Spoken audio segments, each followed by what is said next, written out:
So All Sam, righty. Yeah. this is Pat here. Oh, hi, Pat. Great. Well, it's 7 o'clock, so I'll go ahead and call the meeting to order. Thank you all for joining us. It's neat to see a group of you at the Manhattan Public Library. Appreciate Manhattan Public Library making the space available, and great that you all can. Oh, sorry, my phone going off. Yeah, appreciate that you all can join us, and is so excited to have the Flint Hills Wisdom Keepers with us for our regular third Tuesday series on on Kansas history, just local history in general, as well as genealogy, but today is more on the history side. Before I turn it over to Steve, who's going to kick things off, I just wanted to put in a few plugs for things that we have coming up at the library and also online. Those of you from outside of Newton might want to join us for these. On Friday evening, this week at 7 p.m., we've got another online program that's with the author Gretchen Ike, who's a professor at Friends University. And she has a new nonfiction book out called They Met at Wounded Knee, the Eastmans story. And the Eastmans are a couple who, well, they met at Wounded Knee, as it says in the title, and they later married. And it was a white teacher and a Native American doctor, one of the first Native American, I wish I had his name in front of me, but one of the first Native Americans to get a degree in medicine from an East Coast university. And so I think it's really, really fascinating. Oh, Charles Eastman. Thank you, Gretchen. I see Gretchen in the audience. So that'll be a great talk, and I hope that you all will join us for that. And then on November 23rd, a week from today at 7 p.m., we have another online author talk on Zoom. That's with Roxy Yonke, and she will give a talk about her new book, 100 Things to Do in Kansas Before You Die, which is a great new travel book to give you ideas to have some fun in your own backyard. I know that there's things around Manhattan as well as things around Newton that are part of the 100 Things to Do in Kansas Before You Die. So that'll be a lot of fun. And I won't say everything that's coming up at the library because it's quite a bit, but I would like to say a month from today on Tuesday, December 21st at 7 p.m., we have our third Native American related program in 2 months, which I think is great. Denise Lowe and Ramon Powers will give a talk about their new book, Northern Cheyenne Ledger Art by Fort Robinson Breakout Survivors. And it presents artwork created by Cheyenne warriors as they were awaiting their execution in the Dodge City Jail in 1879.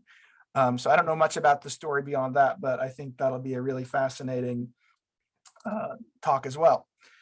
Sam, could you repeat when that is again? Yes, that is, it is Tuesday, December 21st at 7 p.m. on Zoom. So I would say that the best, you can go to our Facebook page, Newton Public Library on Facebook, or just search for Newton Public Library on Facebook, and then click on the events tab, and that will have all of the events that are coming up, including the online events. And I hope you all will join us for those. And then just a quick housekeeping thing, we're gonna have the intro and then the play this video with Eugene, which Steve will tell you more about. But then after that, we will have a few minutes for some question and answer. Eugene is not with us, but I know that some of the people that are here with us know him and might be able to answer some questions about him, or if you have questions about Wisdom Keepers or anything you want to ask, really. Those of you on Zoom can use the Q&A button, which is at the bottom of your Zoom window. It's got two little conversation bubbles. And those of you watching on Facebook can just type in the comments, and I will look at those once the presentation portion is done, and we can have a chance to be interactive. So without further ado, I'll turn it over to Steve, and Steve, you can introduce your group and all that good stuff. Thank you. Thank you. On behalf of Flint Hills Wisdom Keepers, I am the Vice President, Steve Boyda, standing in for Diane Barker, our president. We have other board members present. Byron is here today, who's going to help me with part of this introduction. And Pat Embers is here. And Brenda is up in the corner. And Karen is in the opposite corner.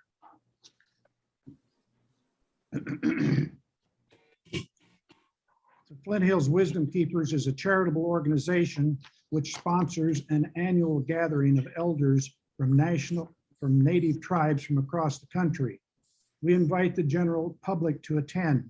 The purpose is to bring knowledge, wisdom, and cultural aspects to the public forum so we all will gain knowledge and interact with natives whose ancestors lived here thousands of years before European explorers ever set foot on our shores. The elders possess a unique knowledge of history, are steeped in the spiritual aspects of stewardship as related to the land, way of life, and a civilization defined by the term circle of life.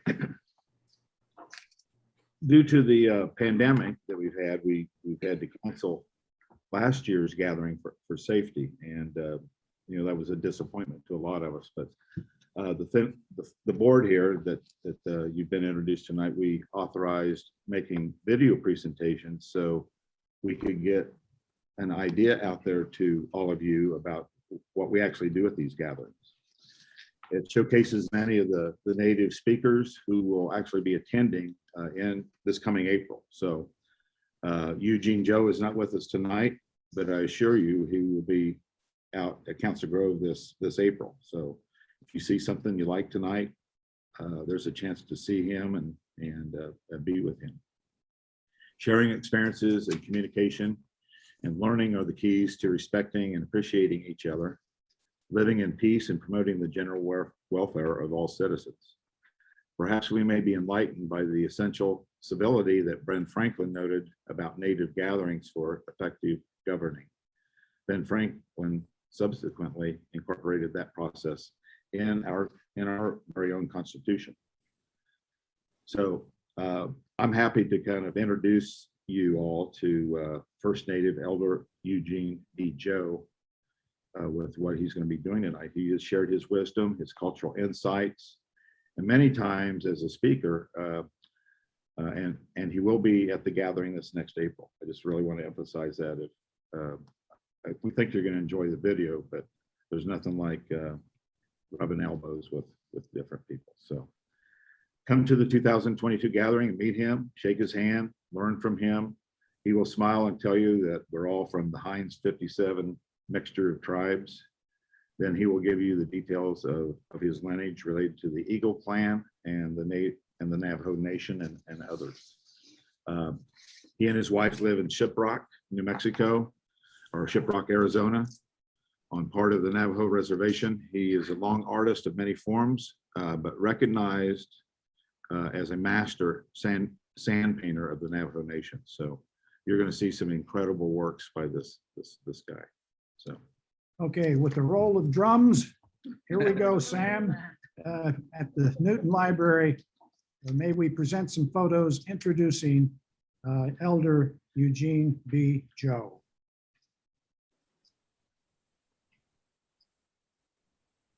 First, the use of this presentation is reserved by Eugene B. Joe. Permission of use can be requested by writing Eugene Joe at bbjjoe@yahoo.com. The drawing you saw a minute ago was part of a series of the creation story by Eugene.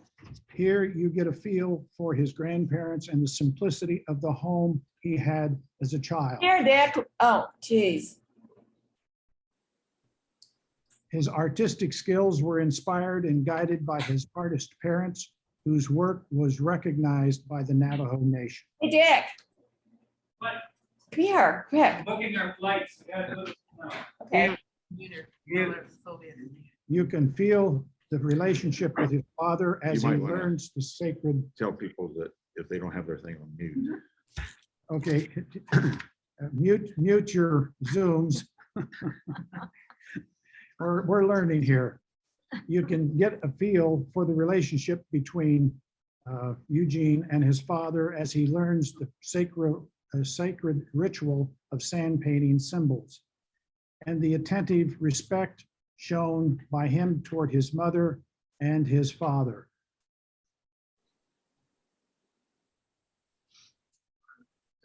This is his mother. Again, both artists.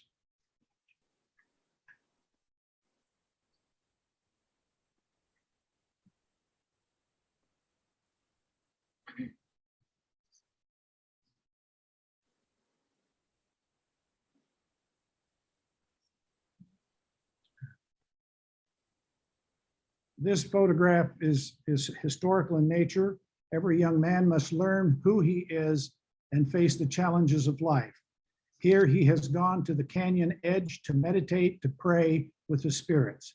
It was while he was around at the canyon meditating that an eagle flew and landed within arm's reach, and he knew his father had passed. And so Eugene's talent grew and matured, and he became a skilled, respected elder. His artistic skills are exceptional as he has evolved as a teacher and counselor for his own family and the Shiprock community and the Navajo Nation. And this is some of the outstanding work that Eugene Joe, as an elder, is accomplishing now. There's this piece and this one here. Again, it's noted in the Navajo Nation as the master of sand painting. Okay, here we go. I'm very fortunate to be here and to address to the nation. Just want to say thank you to the Wisdom Keepers. Allow me to speak on behalf about my people.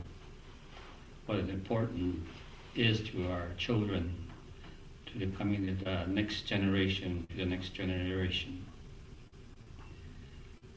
Before I wanted to say on this topic is that who I am. My name is Eugene B. Joe. I'm a Navajo Pueblo mixed with Zuni, Hopi, and a little bit of Nakai Spanish. So to begin, I want to say hello in English, and also I want to say Yatehe in Navajo, and Zuni, Keshi, in Hopi, Alola, and then in the Mexican I want to say Aloha, which is in Hawaii. I always get mixed up with that part. So Alola is the word, how to say it in Hopi. So I'm mixed blood. So everybody in this world, we always laugh about that, saying that everybody's Heinz 57. So we're all mixed. And I argued with a friend of mine way back in the early years, and he said, "You're not fully blooded Navajo." So that's why I started to find out on this topic I'll be talking about. In the early stage, as being a Navajo, at a young age, you start to learn and to venture into what's set before you. We call it, as a lot of Native people talk about this, is that the circle of life. And the circle of life is very important. It does not play a role. It is given to us to understand within our own circle, where we need to strive and to be successful in life. And that's what we're told in the early years.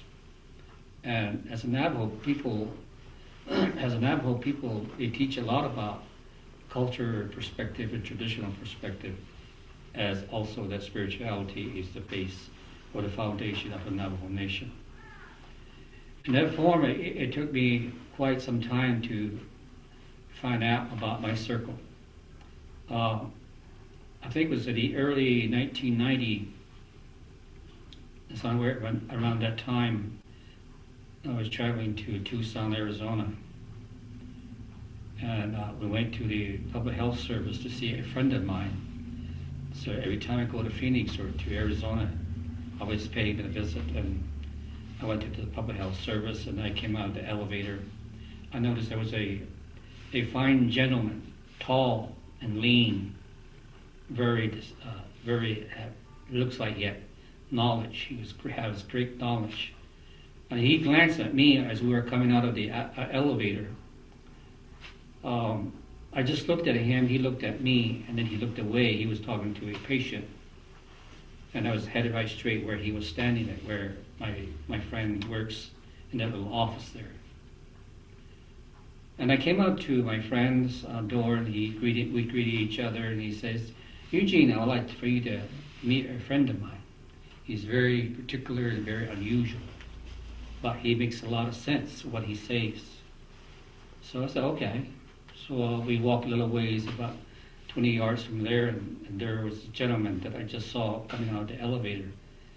And he was sitting there on the desk, and Mark, my friend, he said, "I'd like for you to meet my friend, Eugene." So he said, "This is Eugene," and I forgot his name. He said his name, and he shook my hand. The unusual part about that introduction was that when he shook my hand, he looked me in the eyes. And I thought he was going to say, "Hello, how are you? It's good to meet you." That type of a greeting. But this was totally different. I never heard this before. And what he said haunted me on my trip all the way down to Tucson and back to Shiprock, was where I'm from. And this is what he said: "Don't break the circle."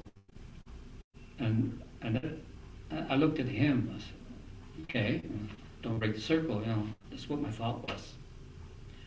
So what he was telling me about, or what he said to me, was that, well, I was young at the time, very young, long hair, dark hair, lean, and I didn't have no white hair, and I guess he looked at me as a young man, and all he said was, "Don't break the circle." The identity is very, very, very important. So my introduction of myself, like I said, I'm Eugene B. Joe. And my clan is the under its cover, or their cover or underarms, like chiefs, they stand like this. I guess there was a time the Navajo were moving about, and they met these people, and they gave their hospitality to this group of Navajos, and they invited them to stay there. I guess overnight they were cold, and they all bunched up together, and their arms were under their hands were under their arms, and they were sleeping there on the ground. And then the people looked at us and said, "These must be the people, they aren't underarm people." So that's how we were named by clan. So that's my first clan. It comes from my mother, which is Betani. Betani means that. So that's my clan. And of course, on my dad's side is the Salt clan, which I said, not my Zuni clan. My Zuni blood comes from that part. And then, so that's what I use when I introduce myself. I'm Betani. Also, I'm born for the Ashini, the Salt clan. On my grandfather's side, I was pretty amazed about that. But first, his clan was Tachini. Tachini means, in Navajo, I was a little confused there for a while when I heard that. And later it was explained to me by my uncle. And I said, "Uncle, what was my grandfather like?" And he told me about the clan system. He's not Navajo. He's full-blooded Hopi. And he was raised by the Navajo. It's a long story. And so he said, "Ta, ta, ta." So there's a difference. Ta, ta, ta. So that the way the vocal sound that we say, ta-chini, ta-chini. Ta means forehead. And as you look in some of the history back about the Hopi people, they have this, have the red streak across their foreheads. That's what it means. Tachi means red streak. So that means the red streak people on the forehead. So that was it kind of, it tied pieces together for me, because in the early years I wanted to be an artist. And I had this ability, and I was drawing something that out of the ordinary, not about the Navajo people, but about another tribe. So my parents were looking at it, they look at each other and says, where did you get this idea of drawing things like that? I said, it just came to me. And they kind of smiled at me. I couldn't understand until later to explain that I was part Pueblo. And my dad's side, his father was Kinyaani. Kinyaani means towering building or house. And that was his father's clan. So those are my 4 clan systems that I use when I travel and introducing myself. And of course, then after I start doing researching about my family history, and when I found out, okay, if my father is part Zuni, his father or his mother, which one is that I must say that I am, why I am a Zuni? And so that's where they sat down with me and they talked to me about it. So I said, you have to take the mother's side, because that's where he came to this world. So it was amazing how it ties in this circle of identity. This is one of the most important that we teach our young people at early age about identity. But there's another word that we teach first to our children. But let me go back where this was told to me about on my grandfather's side. And they told me the story of what happened, how he came into the Navajo Nation. And unbelievable what my father's clan is on the Zuni side was the Eagle clan. And then later I found out when my uncle told me the story that on my grandfather's side that he was from Palaka Hopi reservation.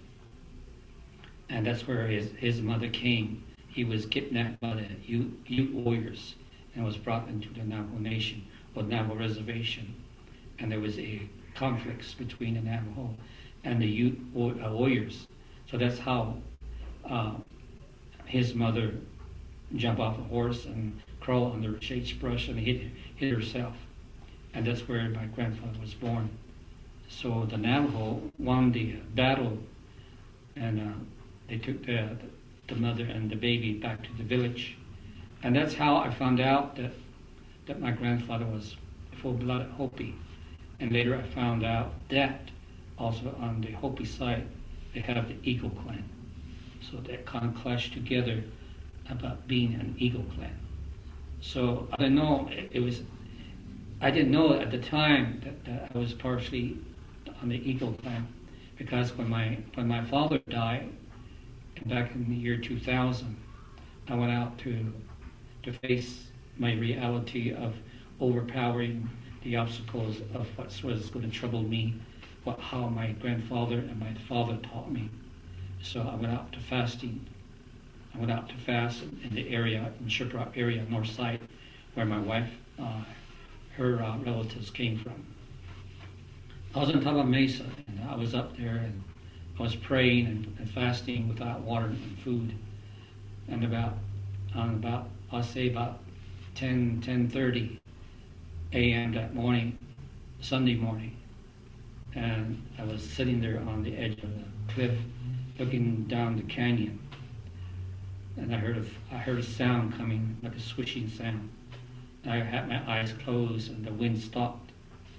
And within about 15 seconds, that swishing sound came close, about a few feet away from me, and it came around me. It came a second time, and I said to myself, I want to see what that is. So I slowly turned to my left, and surely enough, as I opened my eyes, it was an eagle, a golden eagle, that came to comfort me, because my father was at the death door in the hospital, and he was no longer on the earth again. So they had to literally use what they called reviving machines, and they had to hook him up. And so I had to let him go. So to find that strength and to overpower the obstacle of this world, so that I would not trouble myself with mourning and being burdened by that, losing my dad, because my dad was a great teacher to me. When my father taught me so much, the first thing that he taught me was identity. So prior to that, to the Navajo Nation, the most important is identity. Identity, you got to know who you are, where you come from, where's your bloodline come from. So this is what the Navajo ways that we call the ways of the Navajo, or the ways of the native people. We don't call it religion. These are the ways of how we live from day to day, from year to year, how our ancestors survived the long walk in the period of time when they were in battle against other enemies they encountered with. So this is where I learned about my identity, and then it became my teaching to my children. When my son was born, that's what the first thing I taught him about was identity. Identity will give you the in-depth into your life so that you will not have a struggle. And to this day, a lot of the youth today who are become parents don't have that capacity or to have the knowledge, the end of that. They don't know what their identity is. So we're living in a day, in a time where we're losing a lot of our culture teaching. And then even as our our language, now most of the Navajo young people today are speaking more English, probably about 95% of it. So we're losing that part too. So as you find as Navajo, what we wanted to know about ourselves, that's how I went and traced back and went back and did research about myself, about my father, my mother, and my grandparents. And I found so much that I would learn to lean on that and to have that in my life, in my circle of my understanding, my circle of life, that will help me carry my identity to the next level, or also to my children, and also to all the youth, to encourage them to know what their identity is. Okay, now I base on this is the 5 principles that I utilize in my teaching and in bilingual and culture teaching in my hometown in Shiprock on the Navajo Nation. When I teach this, I usually use a wedding basket to kind of give them an idea how it represents in different occasions of these wedding baskets, or we call it not a wedding basket, we call it Navajo baskets. A wedding basket is entirely different, so each one have their own description, but even though it has the same pattern, or they have some are very small, some are very large. And this represents for a certain event, is also a storytelling. And today, a lot of the basket weaver do a lot of different types of, we can't call it commercial, but contemporary is the word for that, because it tells a story. And also it tells the story of the 4 worlds of the Navajo people. It tells also the story of identity, what I just talked about. And the second thing, I talk of this to young people about faith. Faith is the most second important in my life. So that's why I picked these 5 principles that I molded into my teaching from my father. He gave me 12 specific principles that he lived by. But yet I was at a time in my early life, I didn't know much, so where he started talking to me on these principles. And when I took hold of it, I began to study a little bit more and understand what faith is. Prior to that, it can be your belief and having faith in yourself to go forward in life, to have the faith that you can accomplish whatever your journey, the journey of life is, or your destiny of life is. So there are two kinds. It's the same thing, but the way we teach it is to have the young people understand what is the circle of life, what is the destiny of life. So that ties together. So wherever that you're going to go into the world and journey and to learn your cultural perspective, or your ultra traditional perspective, All these values is the most important, is to have faith in it, and have faith in yourself, and have faith forever that what you're going to incline to do the rest of your life. So the third principle that I was taught was called skill. Everybody has talent. Everybody has a gift. And that is how you perform that into skill. That's how we, our grandparents or grandforefathers have struggled in life, because they have skill, and that skill helped them with their life and survive that. It can be anything that you want to be. Just like, it is taught that way in the world today. What do you want to be? Who are you? What do you want to be? And what do you want to challenge in life? So in this day and age now, the most important to young people is education. Education will bring you not a job, but a career. It's going to be a want, not a need. So that will help you to utilize that skill. Sometimes you look back. Sometimes I look back sometime too, about what kind of skill did I have in my early years. I didn't know that I had different skills.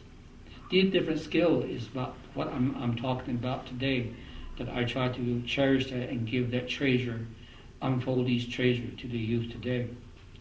And for me, I was very fortunate to become an artist, because my father was a very unique artist in sand painting, and he was a silversmith first, and then when the flare got troubled his eyes, and that's where he changed to become a sand painter. That was his second skill. We sometimes don't know that we have second skill or third skill. And so like for me, my other skills are photography. I paint with acrylic, and I'm a songwriter, and also I'm a historian. And that's my professional field. And now is teaching is my skill. That's what I'm utilizing to help a lot of Navajo children into becoming who they want to be. And so I teach that in the bilingual education. And the fourth thing that I've learned, what my father taught me, was vision. What do you vision in your life? What do you see forward? What do you see in life that will help you? All these principles, what you're learning, what are you being taught? That's one time that he sat down with me and he said, here's your skill. I'm helping you, escorting you into your life. Now vision it into your future. This vision is going to help you establish yourself and make it strong, because with your identity, your faith and your skill will stand together and will tie in with this vision. When you vision this to your future, what do you want to be and how to build it, how to make it happen, it's going to help you into your next step, into the next principle. So then above, to the last part of this, the 5 principles that I go by, the last one is teaching. And that's what I'm showing today and what I'm talking about today to my youth people and also to my children. This will help them to skill them, to escort them, so they'll find their skill, find their hope, their dream, their identity, their faith, whatever that they want to be. And all they have to do is call or even ask an elder person.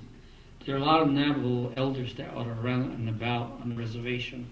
They're sitting there in the hogan, in their home, or maybe in the trailer, sitting there with all that wisdom and knowledge. They're gifted and they're ready to spill that. There was a saying of a gentleman that I really admired him, who is an actor, who was a Northern tribe. He said, in this perspective, he said, how can I teach, how can we teach, how can I teach our children, your children, and your grandchildren, my grandchildren? How can I teach them if they leave their home, if they leave their reservation, and they go out and come back, baggy pants, and then, tattoo on their body, and then, walking around, listen to music that's not one of our music? How can our culture or spirituality or traditional can survive if they're not around, if they leave our reservation. And that's true. In the early years, I noticed a lot of what they call it, I think it was vocational teaching that was introduced to the Native people. At that time, they had to leave the reservation to go to a bigger city where they can learn some trade, which was good. But to this very day, now they're living there in a bigger city and walking on the cement grass. And they want to go back home. They want to smell that fried bread. They want to smell that corn. And they want to smell that squash. And they want to live that land again. But so much what they've learned that took them away from the reservation. And this is what this guy is talking about. And I was thinking about, surely enough, that's right, you know. And then he said that, he quoted the last line, he said, that made parents and elders sad and lonely, and now they're heartbroken.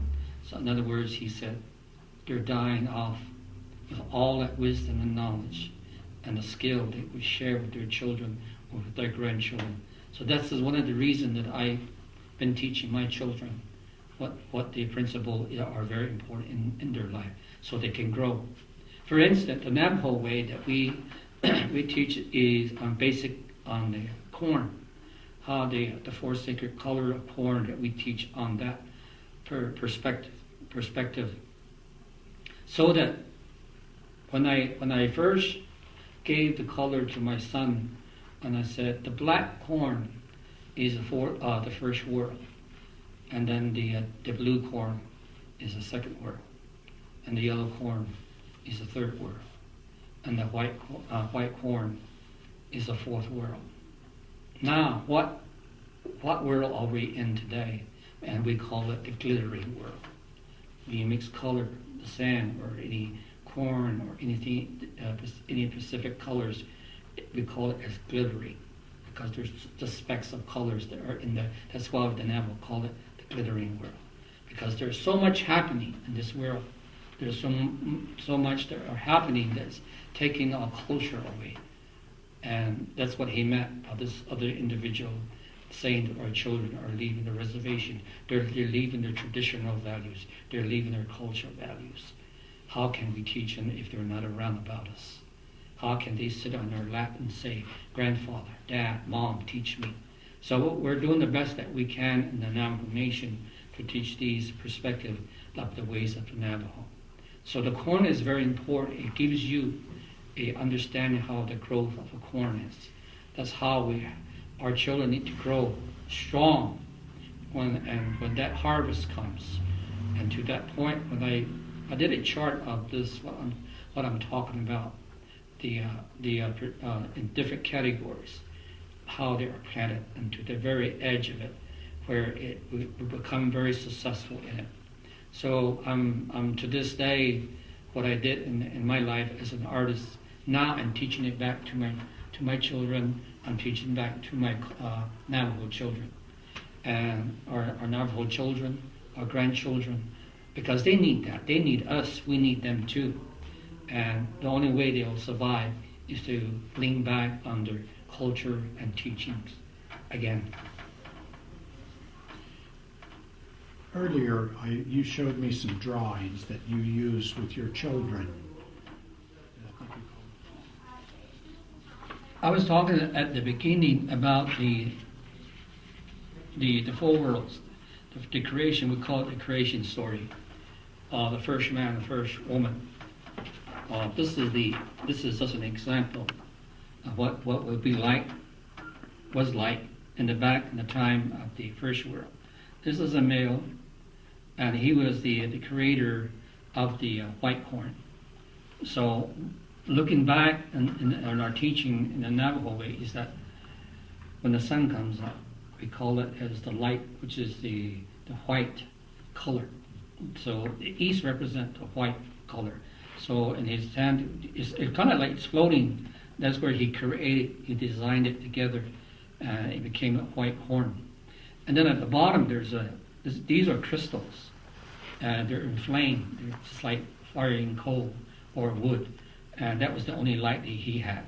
So you can see the circle that he's sitting on. That's the first world, and of course he want the corn to go into the next level, into where in this day and age that we are at this point. This is what this expresses about growing corn, and we still grow corn, and we still teach growing corn, and each of these corn are utilized for certain ceremonial events. For puberty, for a young girl when she becomes a woman, and this is that's where they use the corn also. Also, a lot of the event that on the Navajo religion or ceremonial, they use white corn for a certain for a certain time of the event, and also when the young girl becomes a woman, this is where they grind the white corn for her. I mean the yellow corn for her, and this is what they use for it. This is also for bathing. There's a story that what my father talks about. It's called purifying. This is before the time when before the Navajo went on a long walk, and they were taking these two young girls. They were taken by these Comancheros, and they go out and they steal children from the Navajo, and they take them and sell them into slavery. And one returned, the other one, what I was never known whether she survived or not. And she returned back to the area of somewhere on the reservation. When she returned, they did a ceremony for her, and they took that yellow corn and they grind it for her, and they bathed her with that yellow corn, and that was purifying because what she went through, and to give her the ability to become a Navajo again, and because what she went through and all these turmoils, that she was taken away from her people. So that's what the Navajo people at that time believe in that. That tells why they use those corn for that. So bathing yourself in it. You can use it for any other, also for food. You can have a cornmeal with it, corn mush we call that. We call it kneel down bread. It's almost like a tamale, and that's how they make those into it. And they call it dry corn, and it's food to us.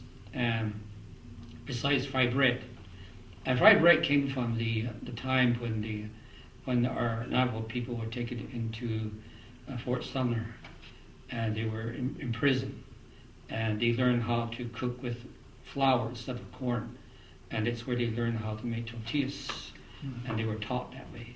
And they brought those type of food making back into the lands of the Navajo people.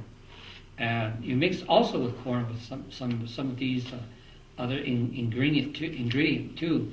And this is what also the school bilingual also teaches on a reservation. Now, I noticed that your ceremonies, in particular, the young lady coming back from having been abused and desecrated, corn was used in that ceremony. Right. It seems a lot of nature and nature products of what you grow up with and survive with becomes part of ceremony.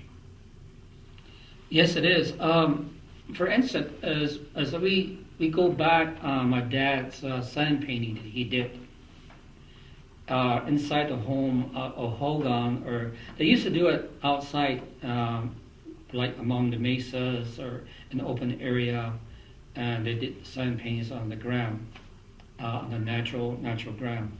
Today they had to get sacks of dirt or sand to bring them into a Hogan, so to be swept off and then taken outside to destroy it. These paintings that my dad used to do, or the medicine men have done in the old ways, in the old times, way back about over 100 or 200 years ago, there are 4 sacred plants that they used for instance, corn. It's always used to use that as for blessing, for healing, for strength, for power, and to be purified, and for a young woman. And the third one is the squash, and that's what we live by, and that's what nurtures us is in good health. And the fourth one is beans, wild beans that we call, that are different colors, color beans. And the fourth one is tobacco. That is, they use that for making prayers. So some of these are utilized in that form. Okay, so here, for example, is a sack of tobacco that was used in our last gathering. Right. And sage was also used. Mm-hmm. And you had mentioned something about, could you tell me a little bit about what role does sage play in the ceremony? There are different ceremonial that are used. These sage. For instance, one time I was very sick and very ill. A friend of mine who took me out to his home, and he said, "We're going to do a sweat lodge," and this is what they use. Mm-hmm. You can boil it and drink it. This is good for sore throat, cold. If you're like virus, flu, it's also good for that too. Something we need right now. Right, what we need right now, yeah. This can be your answer. I don't know if they have side effects on some of these. And this is what they use for sage. And also, my dad one day, he saw I'm having a toothache. And I don't know how he used it.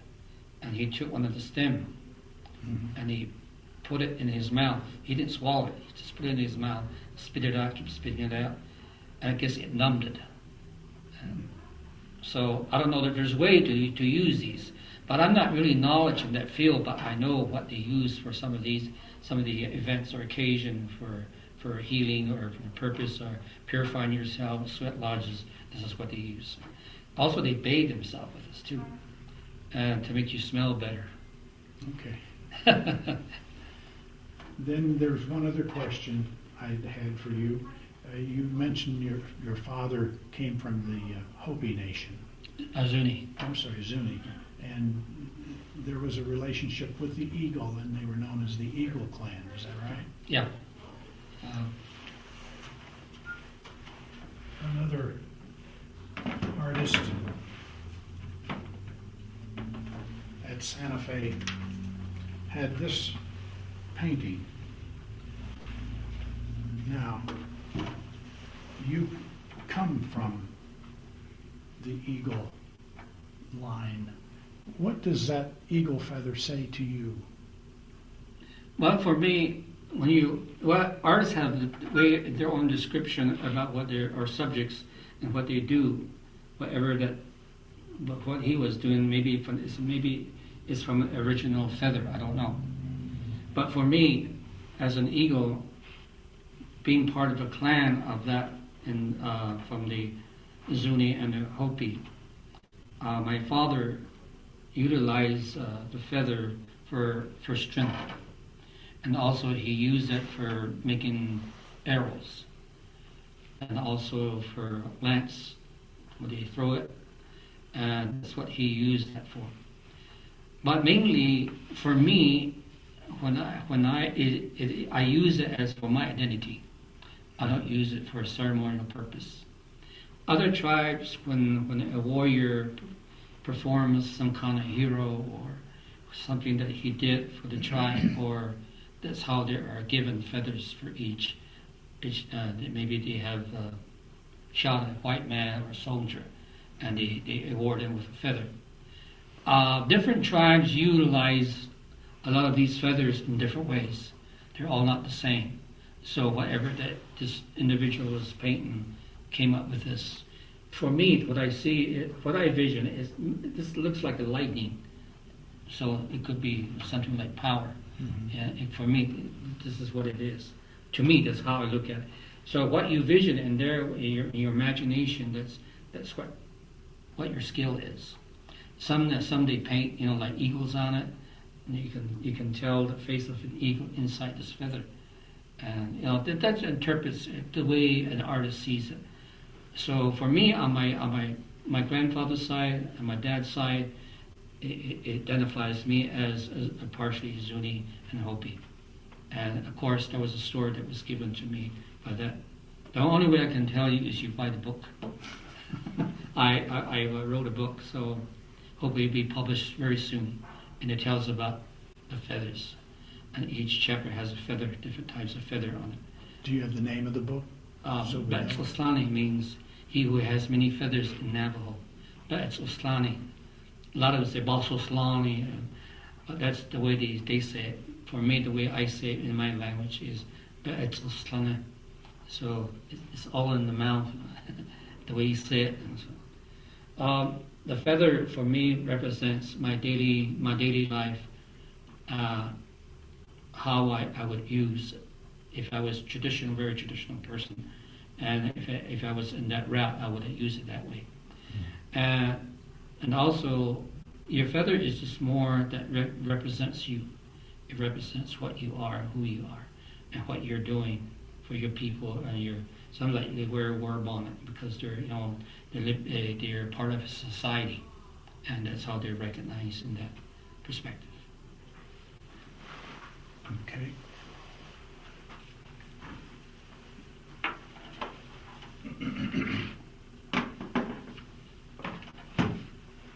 Then another question, if you don't mind. I like questions. You do? Okay. I noticed that nature, the universe, the whole scheme of things, it's like it runs through the beliefs and the way to live with your relations, with yourself, with the philosophy of how to live. Mm-hmm. Nature, some people say natives have an earth religion, Mm-hmm. is one reference to it. Does that ring a bell? Like you say, at the beginning, when I was learning the perspective of my culture values and my traditional values, what my grandfather said and what my dad said, not very much about that type of perspective from my mother. My mother is more caring for me, my educational importances. According to what my dad taught me in the ways of Mother Earth that it represents, how we utilize from her. We call it our mother, and of course the sky, we call it our father. And both are, as we know, we look at it, it's just like the pictures that I just showed, the first man and the first woman, and it's the same thing. And to us, as what we resort on Mother Earth, is that what it gives us: water, life, food, plants, animals. Everything is in a cycle. Everything cycles. So that's why it births on a yearly base. Things become new, and when it becomes new, we utilize that. For instance, some of the story that my dad taught me was that in the early years before the white man came, and when they went hunting, they never sleep with their wives or with their girlfriends. So they go out and hunt because they purify themselves, because they're only specifically doing it as to bring food in a sacred way. That way they talk to Mother Earth and Father Sky to lead them to these particular areas where there is a good hunting ground. So they kill a deer or elk or buffalo or whatever they want, or maybe a mountain lion for skin they can utilize specific for ceremonials. So they speak, and they usually have a sweat lodge, a sweat bath for 4 days and 4 nights. They don't touch a woman, they don't talk to their children, and just specifically very sacred. And they pray for their bows and arrows, their lance, and whatever they utilize. And then they go out hunting. So when they go out hunting, they surely enough bring a lot of food. Mm-hmm. If someone somehow is defiled, they wonder what happened. They don't bring much food back. So that way, my dad told me in my early years, he said, if you ever get married, if you're going hunting, don't sleep with your wife. So I saw, which I never did. So every time I go out and hunt, I was the only, at the time, I was the only one that always shoot a deer, because I went by instruction and to respect that reason, that my early life. And that's how we utilize as Mother Earth what she provides. It's out there, and even for cure, for like herbs. And I wish Clifford was here and talk about his part about the finding of herbs to help Navajo nourish on it, resort on it, utilize on it for a reason and for a purpose. So people like that, they need to be to bring these out to their people, to their children, to their grandchildren. It needs to be taught in school, also taught in the home. So as I was saying, everything that we teach, everything that we're going to teach, before we have children, we have to find a way to pure ourselves. And this is the teaching from my father, and this is the teaching from my grandfather. Anything that you're going to grow, even in the land, what you're going to farm, you speak to Mother Earth, and you speak to Father Sky, and the early morning before the sun comes up, which is the morning star. The morning star says, wake up, it's time to pray, before the sun comes up, before the moon goes to sleep. So you have to go in that format in order to prosper. That's what that is. For health, and also to gain friendship. Anything you grow, you don't sell. And that was the reason that the Mother Earth provided that for us, is to become as children to Mother Earth. And you never sell something. Or you can give something back, whatever you want to give back. Maybe a flute, or maybe buckskin, or maybe an antler or something like that. Mm-hmm. And that's just an exchange. It's a gift that we do. That's how we learn from Mother Earth and Father Sky. The other thing that comes to my mind is when you go hunting and you bring back the deer or the buffalo, the rabbit, there seems to be a gratitude that needs to be expressed for that sacred life. Mm-hmm. And that the life of the deer, the buffalo, the rabbit is sacred in terms of its existence and where it came from, just as much as we were. Is that? Yes.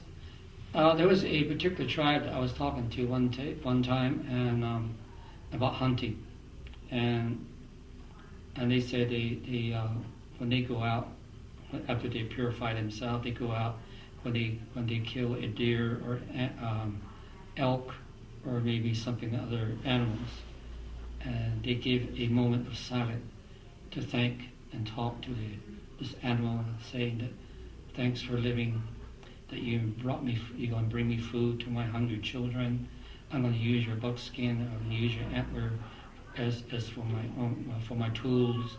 It's the same thing that corn, squash, and anything that planters of Navajo that plant, and they had to give thanks in the early morning, to bless it, Father Sky to bless it, or the Mother Earth to bless it, so that we can be nourished by that, to be in good health and to prosper.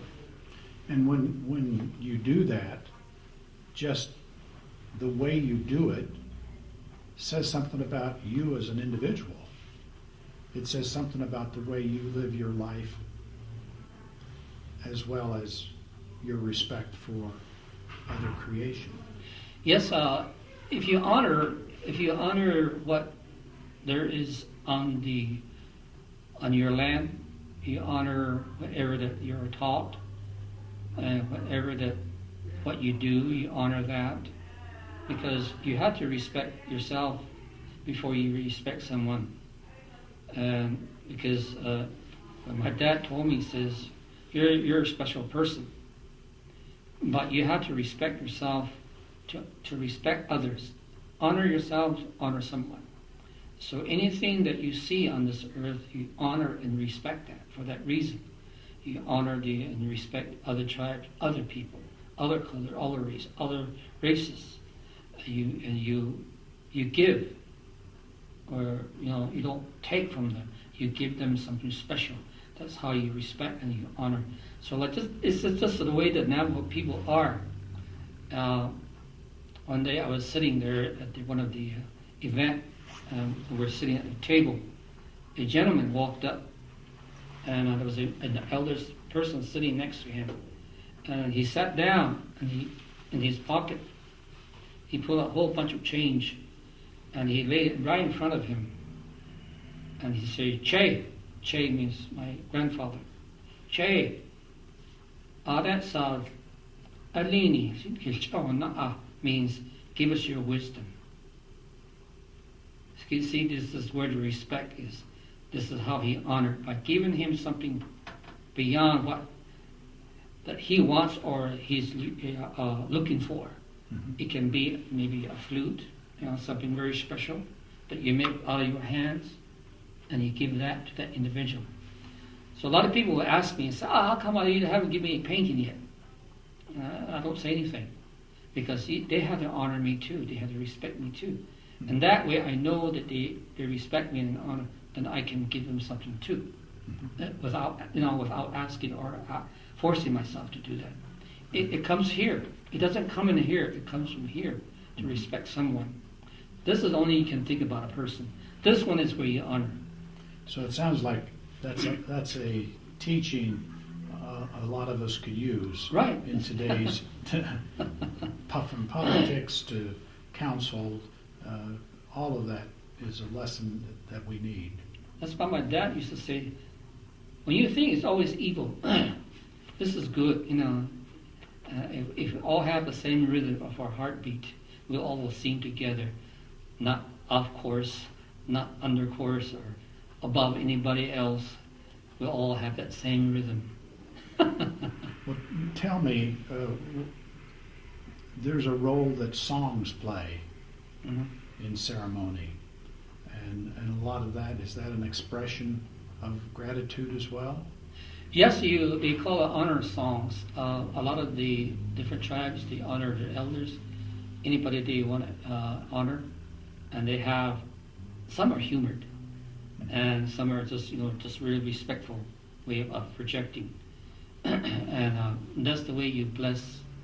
And if you're anointed by some way of skill, and you have that skill to have, so you have that respect for that. See, like one day I was sitting in a hogan, and I was sitting there in a hogan, and I was thinking about my grandfather. What can I give him? I don't have, something of value, because I was a young age. But the only thing that I can give him was my honor from my heart, and then to say, I love you, my grandfather. See, Navajo, there's a word that we don't really say. What I'm trying to say is that Navajo don't say to his wife or to her husband, I love you. There is a word for it, but it's an expression. It's something that how we will give to our wife some kind of a precious gift, like maybe a beads, a squash blossom, or a silver belt, something of value. That's the way we show that I love you. I don't know if this is the old way, because in those days Navajos don't really kiss their wife or their husband just like that. They always say, this is I love you in a gift. That's how they do that. So, is it done? Yep. Okay. You know, this is a very good experience for me for being out here, and it's not challenging anymore for me because how I was taught that gave me the simplicity to create relationships with other tribes and people and elders.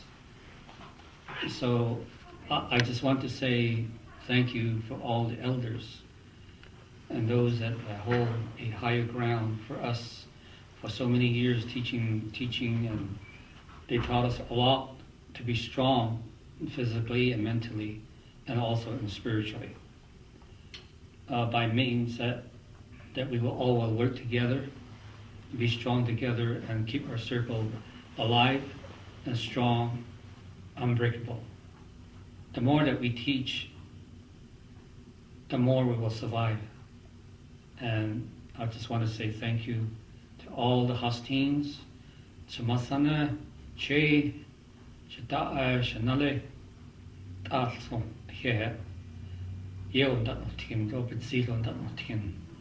I don't need it will ebeda Zilto, Nasnet Nation, Nai Nikato Lake. They see or lay so home, Penda Hini Ebe, Shana Tani Lido Lake, Nasnet Nation.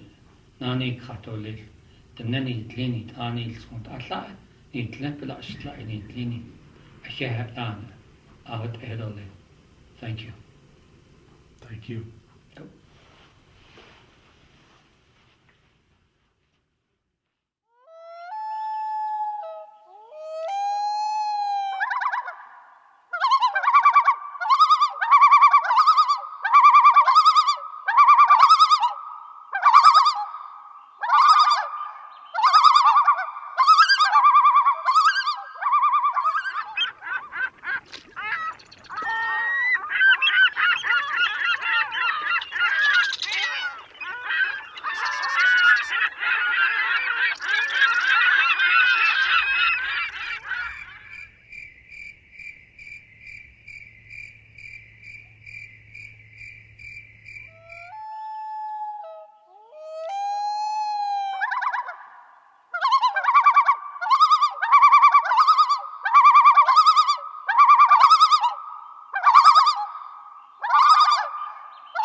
All right. Wow. Well, yeah, thank you all for this is Sam back here again. If you all want to turn, panelists, if you want to turn your microphones and your video back on, you should have little microphone logo and video logo at the bottom of your screen in the Zoom interface, and you can click on those and turn them back on.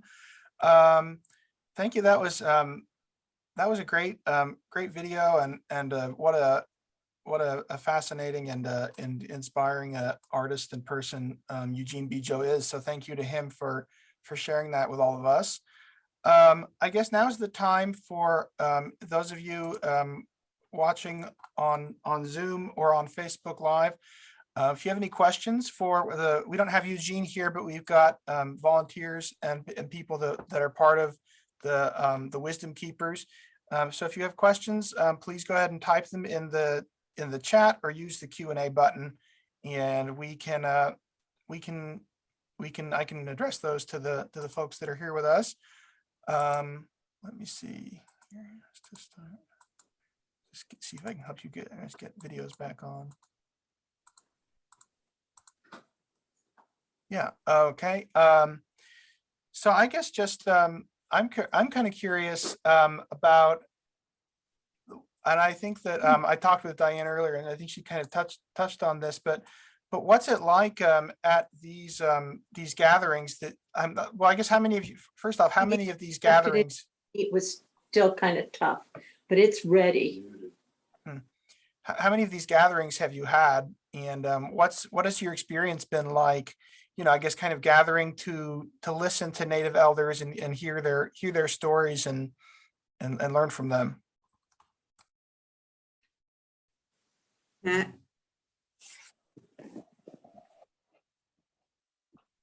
So yeah, I know there's whoever would like to, maybe somebody there at the Manhattan Public Library I can see maybe would like to take that. I know that there's quite a few people here, so. I think Pat can take that, please. Right. Well, I have been with the Wisdom Keepers gathering here in Kansas since 2002 when it was brought here. It's been mostly an annual gathering, but occasionally it's not. But before it came here, it was in North Carolina, and I think Karen can speak more to that. But it's been fascinating for us. It was started by author Doug Boyd, and also one of the elders that worked with him on that, whose name was Ted Williams, and he's of the Tuscarora Nation. And they gathered elders before they came to Kansas, again in North Carolina, where they met and discussed and shared things together. And it was, I mean, they did a lot of things outdoors or in ceremony or just talking together in groups. I think that formation of the circle in this video was really important. The teaching of the circle in so many ways, in the Native ways. So in Kansas, we have had, I mean, we're very close to our elders, and they, have been with us, and some are gone, some have already passed, but each one has brought very much like what Eugene showed us today in terms of talking about their families or talking about their ways, and in such a way that that really helped us honor not only them, but the teachings of the Mother Earth that they brought to us. I think our respect and honor of our natural surroundings was way enhanced with our Native elders. And the ways, even the songs, I was really glad that Steve asked about the songs, because those are very important. They bring a lot of prayers and traditions through the natives and their ways over the years. And drumming, we did a lot of drumming, and a fire. We had always a sacred fire that people outside that with a fire keeper that was watched 24 hours a day that people attended. It's in a camp setting, and it's a beautiful place to have it near Council Grove. Yeah, it sounds like quite a meaningful, powerful experience for everyone. Let's see. Sylvia asked, what were the animal voices at the very end, just before the flute? Blooms. There were loons, there were seagulls, there were crickets. There's a native flute. I can't remember the other. There was a little bit of everything.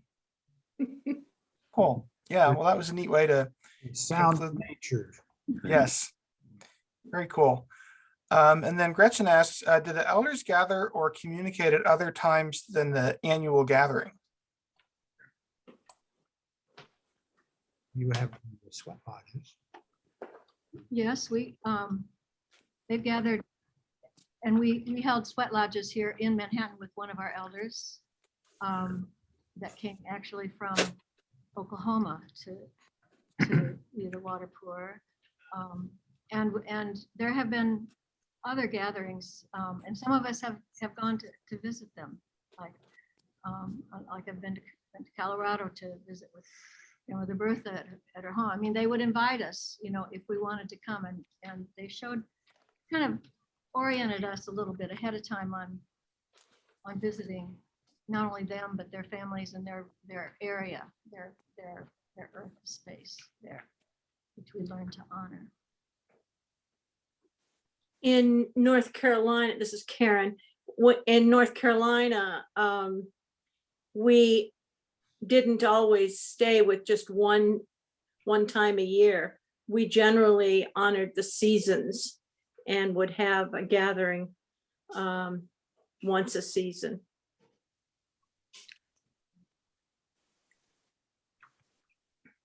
Very cool. Okay, well, if anybody else has some questions, you can type them in. I guess the other thing I was, thinking is, what, and I know, I don't think that any of the people that are here as panelists are Native Americans themselves. Correct me if I'm wrong, but I'm wondering what do you think the importance is for the non-Native American culture of listening to Native Americans and hearing their stories and their viewpoints? I think it's not just listening to them, it's honoring them as well. One of the things that we were told at the last gathering by one of our Native Lakota grandmothers, which is another way of addressing an elder, that women always wear dresses or skirts rather than pants of some sort, jeans or slacks. And that's quite important. One of the other things that happens is to teach about nature. They often, at gatherings that I've been to, nearly always have a sunrise service, and you get up before dawn and go out and watch the sunrise and say prayers during that time. Also learn a little about smudging and tending the fire with the firekeeper. Yeah. Let's see here. Angela asked, how will you communicate the details of the April gathering? If I'm interested in attending, where should people be watching for those details about attending the April gathering? We do have a website. It needs updating right now, but it's FH for Flint Hills, fhwisdomkeepers.org. And you can go there, and I'm hoping very soon I will have it updated, and we have some last minute details that we need to clarify. But we do have a website, and we do have a Facebook presence also. Yeah, neat. And and I will I guess if you all when the details are more finalized, I have the email list of the people that attend these programs at Newton Public Library. I'd be happy to include that with one of our email updates, so those that are interested can get the information that way. Thank you. Yeah. Let's see. Elena said, your title being Flint Hills Wisdom Keepers, are there many Kansas-based elders? I know there's at least one, but talk about your Kansas elders. Go ahead, Diane. Well, I guess you saw Reuben Ironhorse Kent's name, and we did a video with him. So we're going to be doing more there. And we're doing these events, we're calling them seed events, because we thought it would be just more reasonable for people to meet some of the elders before they came to Council Grove, before they invested a weekend with people that they don't really know. So this is a chance for you to see how welcoming and how warm and how sort of universal their teachings are and how powerful. So I forgot what you asked me. You have to keep me on track. What did you ask me, Sam? Oh, yeah. So I know that Ruben is, Oh, how Ruben many is- are based in Kansas? yeah. Yeah, well, you know, we would love to have more Kanza people or Kaw people, they prefer to be called. But Curtis Kikabi unfortunately has passed, but he was one who was very attached to the Council Grove area and White Memorial Camp. And he always really enjoyed coming up here. And Pat also mentioned that he would come up and do lodges for us, but he actually lived in Pawhuska, Oklahoma.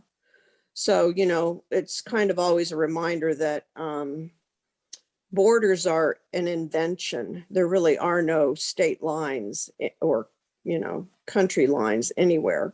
So people flowed, and we have people from, we make it a point to have Native people from across the country, because we're hoping to dispel any misconceptions people have about the word Indian. The word Indian, there are no Indians. They're all of a particular tribe, whether it's Potawatomi, Cherokee, and Southern Ute, Northern Ute.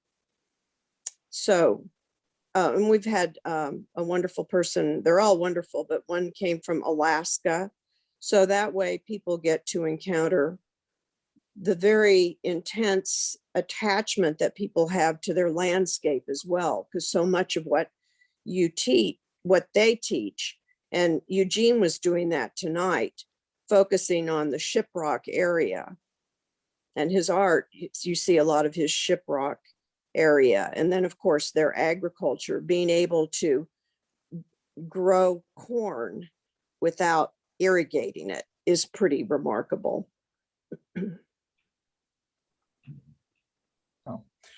Sylvia asked, could you remind us of what are the 5 principles of Eugene's teachings? Steve. We have them there. Yeah, them too. Identity, Identity. Yeah, I remember that. Identity, Identity, faith. faith, skills, skills. skills, vision, and teaching. Thank you. And the culmination of all of those together ends up being teaching the next generation, teaching Right. those around us, so that we all have hearts that beat in rhythm and we have peace. One of the interesting comments that Eugene made was, he said, I guess we're now in the times of glitter, the glitter era. And that was an interesting reference, because I've watched as our children, all of us, have watched our children go away from our local areas and find themselves in the big city and parts unknown. And they're drawn by the glitter of things, whether it's new technology, whether it's the lights, whether it's trendy or whatever it is.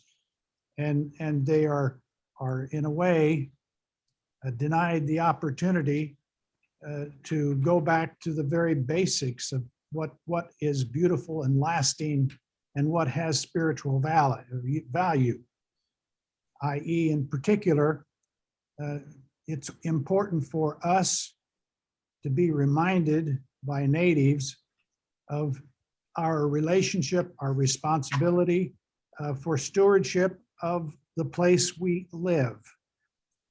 This stewardship, clean air, clean water, clean land, and that it is not ours to own and bulldoze and destroy. It is a gift that will produce for the rest of our lives if we take care of it. And I think that's one of the most powerful messages, That goes for the land, it goes for our children, and it goes for all of us. The other thing was his reference to the relation that it makes no difference what color you are, where you're from. We are all part of a human race, and a respect is owed to everyone. That was the other important message I gleaned from him, and he lives it. Yeah, yeah. Well, thank you. I think that that's as probably as good a note as any to end on. And thank you all for it's great to join together on Zoom and always enjoy learning together. So thanks again. And yeah, the fhwisdomkeepers.org is the website. And yeah, like you said, I think Eugene is planning to be there at Council Grove in April, along with a lot of other great elders and people. So I'll have to see if I can make it out there. I think that sounds like a really fulfilling and enlightening weekend. So is there anything else to add before I sign us off? Yes, Well, Sam, we So want much for hosting us. We want to, we really appreciate you. Yeah. Oh, oh yeah, Excellent. you're welcome. It was a pleasure. I thank you. And I know that everybody in all of our Newton Public Library folks that joined us appreciate it as well. So, Thank you. yeah. It was Yay, wonderful. Sylvia right. and Nick. Have a good Okay. evening, everybody. Bye-bye. Dan, Bye. bye. Thank you.